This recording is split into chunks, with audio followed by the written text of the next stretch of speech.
Oyo State Governor Seyi Makinde says he is overqualified to serve Nigeria at the highest level, but insists he will not support President Bola Tinubu's re-election bid in 2027.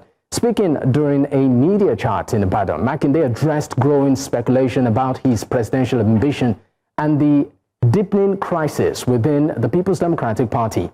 He anchored his confidence on his two-term governorship experience and professional life as an engineer who built a private business from a young age. Also reflecting on his early career, Makinde recalled that at 29, he secured a major contract with Mobil worth $1 million. A milestone, he says, came at a time when Nyesom Wike, now the FCT minister, had only just left law school. Makinde criticized the steady defection of the PDP members to the ruling APC, warning that Nigeria's democracy requires strong opposition parties. He stressed that his focus is on ensuring the PDP survives as a viable political force.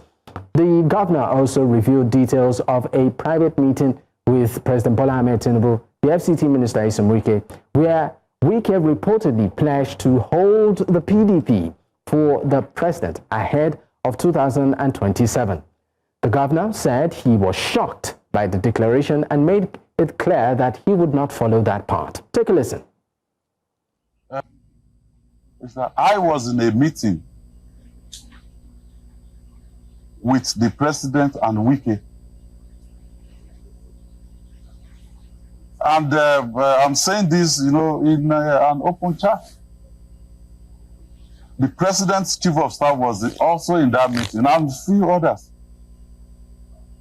And Wike said to the president that, well, sir, I will hold PDP for you, against 2027. I was in shock. So we got up, we got to the veranda. I said, Wike, did we agree to this? I don't like talking about people, and I will not talk about people or talk about events.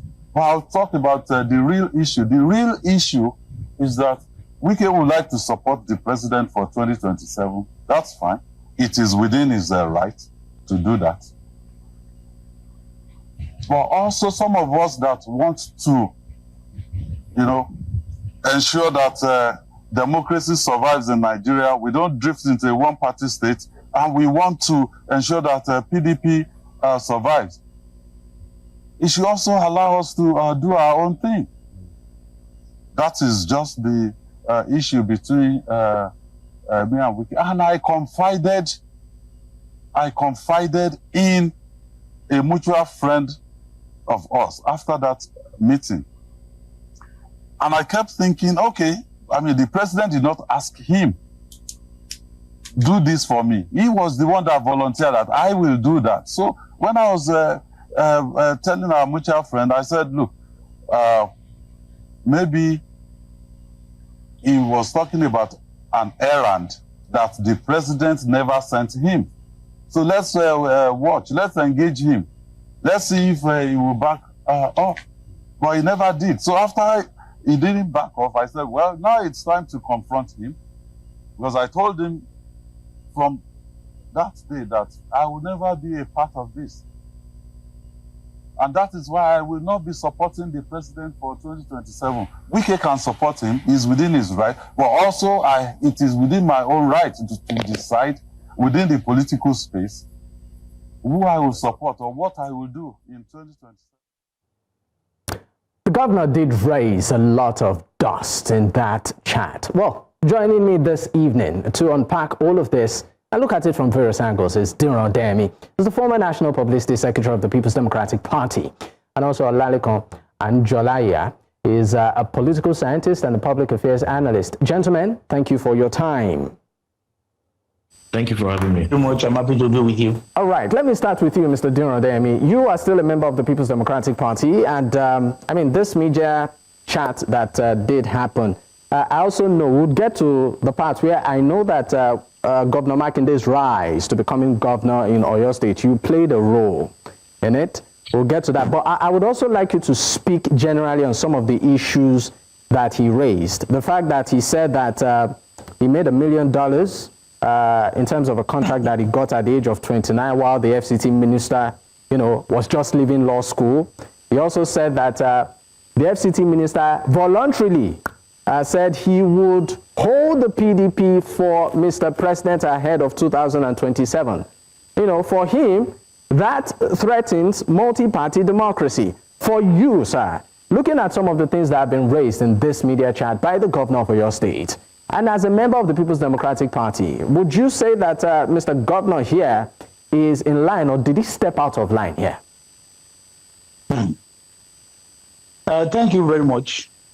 My observation of that interview and that particular question, I want to believe is pre-arranged. If you observe very well, when the question was put to him, he went straight to a document, beside him, and raised it up to show Nigerians that he got a contract of $1 million, and inadvertently made a mistake by saying he had $1 million in his pocket after the contract. If you get a contract of 1 billion, you cannot make 1 billion. Is it that you did not do anything, you did not spend any money on that? That is just by the way. My observation again is the fact that why is it now that Governor Seyi Makinde is coming out to reveal the meeting they had with the president? And the question is, he did not tell us how many PDP governors were in that meeting. Who invited them to the meeting and what was the purpose of the meeting? I'm sure if we go into the nitty-gritty of all this, there is more to it than what the governor told Nigerians. And I want to believe that to be able to know what actually went wrong or went at that meeting, we will have to wait until Wike speaks or reply what Makinde said today. But having said that, what it shows in the whole thing is that when you are looking for why PDP is in a mess today, it is because of the likes of all these governors and people who visit Azu Rock for and on behalf of themselves and not on behalf of the masses. By you saying all these governors, I would like you to be specific. Are you also saying part of those that are behind the crisis within the PDP is Governor Seyi Makinde? I need you to be specific here. That's exactly what I'm saying. Why? But he also claimed in this chat. He claimed in this chat that he is trying to unify the party and put it, in good standing ahead of 2027. Thank you very much. The question you should ask is, what has he done as a governor that Wike did not do? They are both guilty of whatever is the present circumstances of PDP today. If you are part of the G5 that supported Tinubu, and you are now coming out to say you apologize to Nigerians because you fell short of President Tinubu fell short of your expectation. I want to believe that, don't forget that he said and revealed that he gave a name to the president to be named as a minister. And unfortunately, the name did not come out when the final ministerial list came out. You can't rule out the element of grudges there. Maybe perhaps the reason behind the present statement and the present action.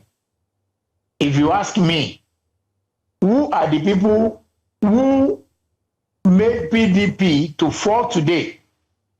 They are the likes of Governor Seyi Makinde, and his apology is not accepted. All right, I will leave you for a moment. By the time you were part of the G5, does it not occur to you that you are spoiling the political party you claim to love or to be representing, irrespective of anything that may have happened during the primary election? Apparently, one might want to say that maybe Mr. Governor, for some that are observing this, they might say maybe he has seen some sort of light here, and that's why it's making a turncoat, a U-turn. But I'll come back to you. Let me bring, of course, Olaliko into the conversation. You saw this media chat. What are your observations too? personally, I have no sympathy for the PDP. As a whole? It's a pleasure. Sorry, the PDP as a whole, or is it a particular fraction within the PDP? The PDP as a whole. I have no sympathy for them. This is a party that has condoned indiscipline, gross irresponsibility. This is a party driven by leaders that are driven by selfish agenda. In 2023, when innocent members of the party, PDP, were working as a united opposition against, the ruling All Progressive Congress, these people ganged up, went to Abuja, had a deal whatsoever, and came about G5. They pulled down the same party that made them governors, made them senators, made them whatever they are. And you see, Kama is doing this in no distant time. That Kama has come to taunt them at this time. I'm happy to see this day. To see the day that. So personally, you are excited with all of the drama happening within the PDP. Yes. To witness someone like Seyi Makinde, have a taste of his own medicine. You understand? These are people that said, okay, Atiku Abubakar was their problem. Atiku Abubakar has left. At the time, Iyorchia Ayu was their problem. Iyorchia Ayu has left. At the time, Uche Secondus was their problem. Uche Secondus has left, you understand? So these people that came together now are now coming to point accusing fingers at each other. It is a taste of their own medicine. Mr. Olalekon, your point, your point according to you, could be valid. But the governor also said the reason why he's doing this is for the survival of multi-party democracy. We can't have a situation, according to him, where everyone or the country seems to be gravitating towards a one-party system. Won't you also want to look at some sort of a thumbs up here, where the governor is trying to preserve the nation's democracy, preventing it from snowballing into what we are seeing in terms of the mass defections, by many of the politicians? I disagree, my brother. And this is it. The numbers of governors that PDP used to have. In the last 1 month, we have seen very close ally of Seyi Makinde as governors decamp from the PDP. It's no longer making sense. The only thing that makes sense to Seyi Makinde right now is what he's saying to himself. Do you understand? And you see, the Wike, I'm not trying to exonerate Wike in all of this action, but I'm trying to say that, these guys deserve what they are getting. It's unfortunate that innocent members of the PDP are made to suffer the consequences of their gross irresponsible action. Right? This was a party that used to be a giant, right? This was a party that had senators, that had quite a number of governors. How many governors does the PDP have today? And the only person that could speak for the PDP today is Governor Seyi Makinde. Why? Because he is the only. So are you saying, sorry, Lekon, are you saying that if somebody else, maybe another governor who wasn't a member of the G5, had organized this same media chat and was speaking on behalf of the PDP, you would have some sort of sympathy, but not for Governor Seyi Makinde? No, I was a member of the PDP. I left because the party became grossly indisciplined. We saw how people like Chief Bode George, you understand, were on disciplinary committee. Chief Bode George that came out in 2023 to openly canvass against his own party, to openly say that his party should go work for Labour Party. You understand? So we saw all of this misnomer. Do you understand? So the institution that PDP has become today, Seyi Makinde, engineer Seyi Makinde, was the architect of their failure. And now the house is beginning to fall on his head and is crying foul. I have no sympathy for him whatsoever. All right, let's go on our first break. When we return, I'll be coming straight to you, Mr. Diron. You played a part, or you played some role in Seyi Makinde's rise to becoming governor in Oyo State. We'd like you to take us through that journey, and to also know if the Seyi Makinde you knew then is the same Seyi Makinde now. Stay with us, we'll be right back. Diron Adeyemi, the former National Publicity Secretary of the People's Democratic Party, still my guest, and also Olalekon Anjolaiya, a political scientist and public affairs analyst, is also my guest this evening. And of course, the focus is the media chat Governor Seyi Makinde did have today as regards the happenings within the People's Democratic Party and in lieu of 2027 general elections. Gentlemen, thank you for staying with me. Let me come to you straight. Mr. Durademi, I want you to take us briefly through the journey.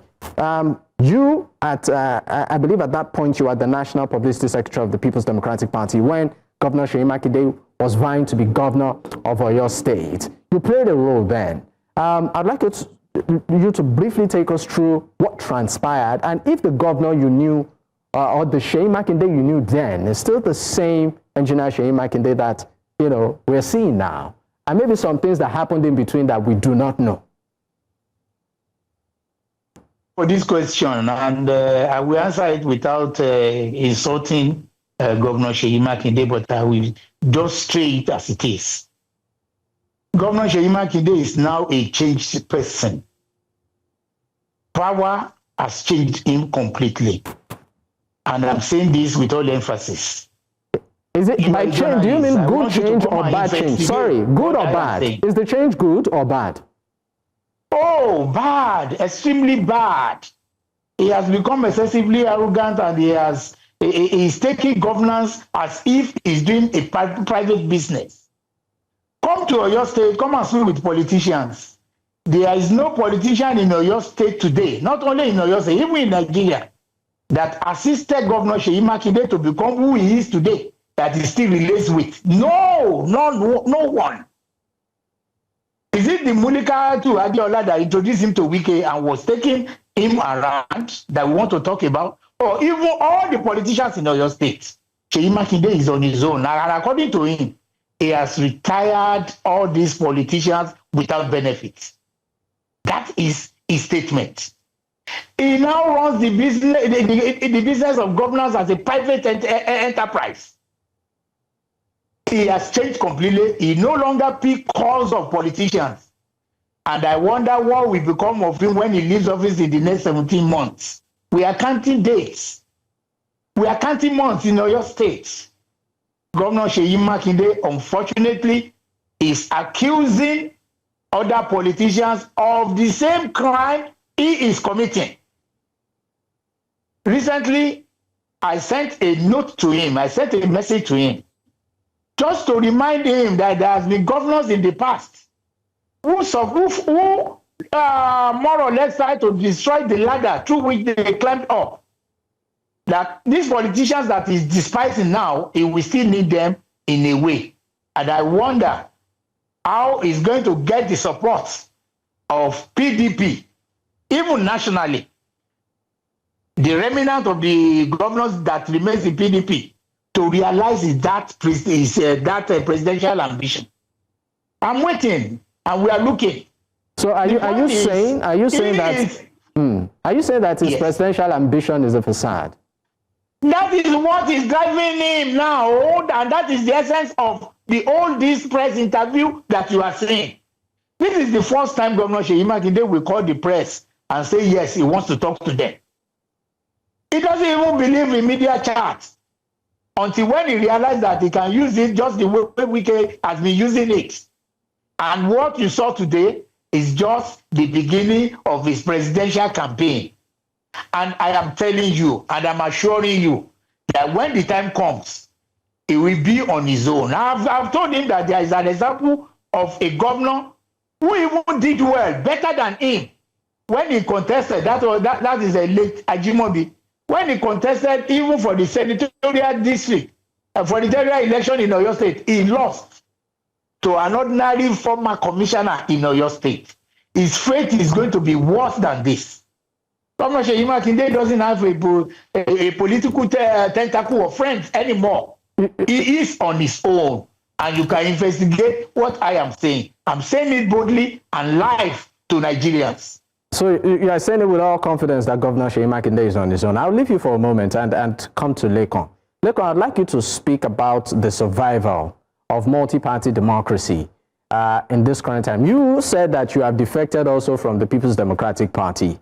I would also like you to speak of this in lieu of Governor Seyi Makinde, who said openly that he's overqualified even for the top job of the land. Is a collective responsibility. And I do not want Nigerians to narrow it down to the PDP. Of course, we have seen a whole lot of viable option, which of course ADC seem to be, ADC, and when I say ADC, African Democratic Congress, seem to be an opposition looking to challenge the All Progressive Congress. You see, the cry foul of Seyi Makinde today, if President Bola Tinubu approaches him tomorrow with a very good deal, you understand? He has done it before. He will do it again. You understand? That is why I have no sympathy for him. Sorry, I'm coming. Sorry, are you saying that Governor Seyi Makinde, if he's approached by Mr. President with a fantastic deal after office, are you saying he will turn coat? Of course. We have seen these things happen now. It happened with NMPC, I mean, Kwankwaso's party, you understand, where he was able to gather 1 million votes just to distract the opposition. You see, these people are in the business of dividing, the opposition just so Bola Tinubu can have a smooth path to victory. You understand? How are we sure that all this is not even part of their game plan? They've done it before. Why should we trust them now? Right? And the question about being overqualified, you see, if you want to be qualified for Nigerian presidency, you must be people-centric. You must be seen as someone that is patriotic. You understand? You must be seen as someone that is constantly and consistently addressing the pains and suffering of Nigerians. When last have you had Engineer Seyi Makinde speak about, I'm going to come in here. Mushroom economy. Okay, I'm going to come in here. Please hold on. I'm going to come in here, right? You seem to be giving the governor a lot of knocks. But some watching this program right now will differ on this. They will feel that, look, Governor Seyi Makinde has really done well when it comes to governance. I mean, no one is perfect. They will say in Oyo State, for instance, there are capital projects that he has done. In terms of welfare, too, of workers in the state, he has tried his best, and he's still doing more in terms of youth empowerment and all. He has made some impact there. And let's even move to the People's Democratic Party. Somebody needs to hold the chains, hold the ranks together. He's trying to do that. Some would say, look, maybe he has seen the light. And that is why he has said, you know what, Nigeria cannot go down the path of a single-party democracy. It has to be multi-party to allow for diversity and inclusivity. So would you not want to say that Mr. Governor, is making giant and grand impacts in this area, in spite of some of his shortfalls that you have highlighted? My brother, he has been left alone now. The only thing Seyi Makinde is saying now... Left alone by who? Left alone by who? Left alone by who? By of course, his colleagues. You understand? How many governors does the PDP have today? Look at his brother from Oyo State. But wouldn't you also want to say some of those governors are busy pursuing their own personal interest as against the party interest? Come on now. You know how many governors PDP used to have? Seyi Makinde cannot fight this all alone. When PDP was stronger with Atiku Abubakar, they could not win. You understand? Is it now that they want to win? Is it now that they want to change the narrative of they want a multi-party? You see, it's time for Nigerians to begin to look at more credible alternative. You see, we have been lied to by this same G5. We have been lied to. We have been betrayed. And when I'm talking about the betrayal, it's not only on the part of the politician. The electorates are watching, they are listening, they are following up, and the political consciousness of Nigerians is very high. Right? So it's about time we shift our focus from the PDP until they get their house together, until they are serious and start looking like an ADC. But won't you also want to say the PDP is trying to come out of murky waters, even with this media chat? Because, yes, they had the internal crisis, but they are trying to clean house now. They had a convention, which was a major step in the right direction, according to some, to put officials in place and ensure that the party has some sort of sanity. In 30 seconds, please, I'd like a response to this. Which officials now? Where are the leaders of the party? Where is Sule Lamido? Where is Bukola Saraki? Why are they not rallying around them? So who would you call Mr. Tamino Turaki, who of course is the chairman of the? Who would you regard him as? You said we are the officials. Who's Mr. Turaki? Tamino Turaki is a Seyi Makinde stooge. You don't understand this thing. Now they are now playing Seyi Makinde versus Wike. 2027 is very close. And I think that any serious political party should not be trying to swim out of a murky water about now. They should have gotten their ass together. Okay, I will leave you. Done a convention, they've seen a counter convention, and I mean, they are all of these multi-cult legal battles. Just today, it was in the news that INEC has thrown out the Turaki-led faction without not recognizing them until the suit in court is determined. Is that a serious political party? Seyi Makinde is not going to be on the ballot as Seyi Makinde. A political party has to be on the ballot. And at the end of the day, what you witness is that Seyi Makinde himself might even run out of the PDP to go seek a political asylum elsewhere. All right, let me leave you and come to you, Mr. Diron, before, of course, we wrap this up. But let's go on a quick break. When we return, I'll be asking my final question to you. Stay with us, Uberapa. Many thanks for staying with us. It's still Politics HQ on News Central Television. I still have my guests with me, and we're looking at, of course, fallout of the media chat that Governor Seyi Makinde had today. Before I let you go, Mr. Diron, I mean, you are still a member of the People's Democratic Party, former publicity secretary. If you were to advise Governor Seyi Makinde in 30 seconds, what would you tell him? To have a rethink about his attitude and relationship with politicians, friends, and family. He's losing it right now. He's not getting it right. And if you believe in total battle without giving room for dialogue, I'm sure he's not getting it right, and he's not going to get it right. By his nature, he's an introvert. He doesn't talk. But whatever he wants to do will be in his mind, and by the time he does it, it's going to be negative. Somebody who doesn't take advice, or who doesn't pick calls, or who doesn't talk to people, it's very difficult to advise such a person. But I will still say it openly, that he needs to review his relationship with God and humanity. That's just it. But in spite of all his shortcomings that you have highlighted, what would you highlight as one thing he has done right? One thing he has done right? Yes. Well, he tried in terms of providing infrastructure in Oyo State. You can't take that off him. When you talk of human relations and his relationship with the people who assisted him to become the governor, the politician, the political class, not only in Oyo State, even in Nigeria, he needs to review himself. How about at party level? What has he done right? At party level, he has not done anything right. Whatever he's doing now is because of his own personal desire to become the presidential candidate of PDP. Nothing more than that. Nothing more than that. He wants to be a big fish in a small pond. That's the simple analysis of whatever he is doing now. All right. Of course. All right, thank you. Governor Seyi Makinde knows himself that he cannot win presidential election, but he just wants his name on the ballot as PDP candidate. Nothing more than that. And we are not going to have that. He's not going to achieve that. All right, thank you very much for your time, General Adeyemi, the former National Publicity Secretary of the People's Democratic Party. It's been a pleasure having this conversation with you. I'd have to let you go. Thank you very much. Great. I'm still going to, of course, retain Olalekan Anjola Ya is a political analyst and a public affairs analyst on the program. While we, of course, switch gears to talk about another topic, our second topic, which, of course, has to do with the local government. Now, President Bola Tinubu has cautioned state governors that he may be compelled to issue an executive order to enforce direct allocations to local council, in line with the Supreme Court ruling affirming financial independence for the third tier of government.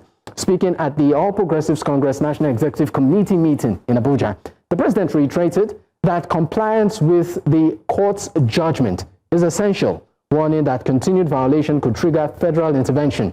The Supreme Court had earlier declared it unconstitutional for state governments to retain or manage funds meant for local councils, ordering that allocations from the federal account be paid directly. Yet, many states continue to operate joint accounts, raising questions about adherence to constitutional provision. Tonight, we examine what this push for local government autonomy means for governance, accountability, and the balance of power between federal and state authorities. Joining this conversation right now is, of course, Ibe Nwoke. Is the former Abia State Argon chairman. He joins, of course, virtually. Thank you for your time. I still have Olalekan Anjolaya, a political scientist and public affairs analyst. Gentlemen, thank you for staying with me. And particularly to you, to Ibe, thank you for joining this conversation. Let me start with you, Mr. Ibe. This directive by Mr. President, currently looking at how local government gets their allocation, we know that the Supreme Court has given that judgment, but compliance and implementation seems to be the issue.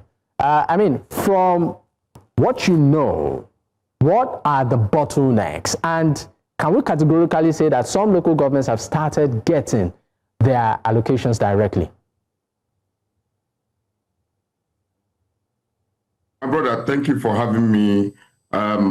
Like I've said before, when I was sometime, so I think so that was sometime in October when I came for a program here, I'd said a couple of things concerning local government autonomy and their funds going directly to them. One, I think that is one of the best things, Mr. President, one of the decisions he took about local government autonomy and then implementation, which is key to any serious government at the center. These things are constitutional. Local government, it's part of a third tier of government. So I do not see any reason why their funds should be going to the state, because at the end of every month, the federal government, the executive takes their shares of the federal allocation. Then what happens to local government getting their own share of this thing directly? So what I feel should be done is give instruction, whatever process is going to take. Let every local government in Nigeria, 774 local government in Nigeria should get their allocations direct, the way state government gets theirs, the way federal government gets theirs. So it is constitutional. So any other process, any other grammar or Supreme Court ruling or federal High Court ruling or all those things doesn't make sense to me. Because if you are elected chairman of a local government, it is your responsibility to take the dividend of democracy to the grassroots. That is where it is. Because once the money comes to local government, they take it to the councillors, and every ward will see the impact of what this allocation we are talking about. But any other process, the grammar, say going to Supreme Court. When I was local government chairman, I know one of the issues that was it became a problem to the then administration, because I said, give the local government what belongs to them. You don't have to stay in Umahia or wherever you are, okay, and then be splitting money and then give. But let's sorry, quickly. You said quite a couple of things, but let's look at some of the challenges that have been raised on this matter. I'm still going to come to you, Lekon. Please hold on. Some of the challenges has to do with that some have raised this constitutional ambiguity. For instance, we had the 1999 Nigerian Constitution still treats local governments as creations of states, granting governors substantial oversight powers. There's also institutional and capacity weakness, where many local governments lack strong financial system. I'd like you to respond to this from your experience, working around the local government circles, and lack of independent bank accounts by some local governments, having to open independent bank accounts, aside that of state governments, amongst a plethora of issues. I would like you to, if possibly, treat these issues independently and what you feel can be done? You mean me? Yes, I'm still with you, Mr. Ibe. Okay. See, like I said before, I don't know if you listened to me. I said, this is a process. This is a constitutional right of local government. Because what we are talking about is monument for local government, which is part of the third tier of government. Do you understand? So, like I said, holistically, any other grammar that is being constitutional infringement and all the rest of it, opening of account, because local governments are in existence. So, whatever grammar they are doing, they're speaking and all the rest of it. The bottom line is that there is no other way to go about this rather than to say, local government, every local government, submit your name to federal allocation and or CBN rather, or Federal Minister of Finance for your monthly federal allocations to your local government. So if you want to now go and partner with your state government, there's no problem in that. It is your decision to say, I cannot do this XYZ alone in my local government. I need cooperation and then partnership with my state government to be able to do this. So there's no, for the fact that local government is part of the third tier of government, that solves every other argument about this issue. Because we have been saying this for a long time. When I was Argon chairman, I said to the then governor then, the best way for you to show that you are serious about your administration, for you to show commitment, for you to take dividend of democracy to the grassroots, you must allow to function. All right, thank you very much. Thank you very much, Mr. Ibe. Run the local government affairs for them. Thank you very much, Mr. Ibe. Okay. Thank you. I know you have a lot to say, but let me just quickly get the opinion of Olaleko on this matter.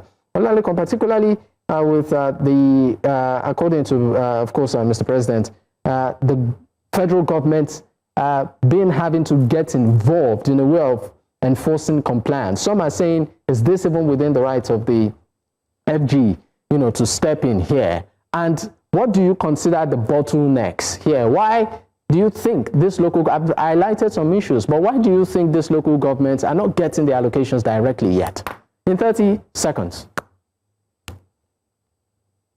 Speak on the reason why local governments have not been functional in Nigeria. How many local governments have quality befitting primary healthcare center? Look at the local government roads, the inner road, the streets. You would witness that the local government that is supposed to embark on such capital projects are being underfunded. However, there's a Supreme Court judgment that's instructed that the local government should get their money directly from FAC allocation. The threats by President Tinubu was unnecessary, was just a political, political show or political, because that statement he made it at the NEC meeting, the 15th NEC meeting of the All Progressive Congress. And of course, local government getting their allocation directly is not an APC problem. It's a Nigeria problem. You understand? Local government is the third tier of government. That's the closest government to the people, right?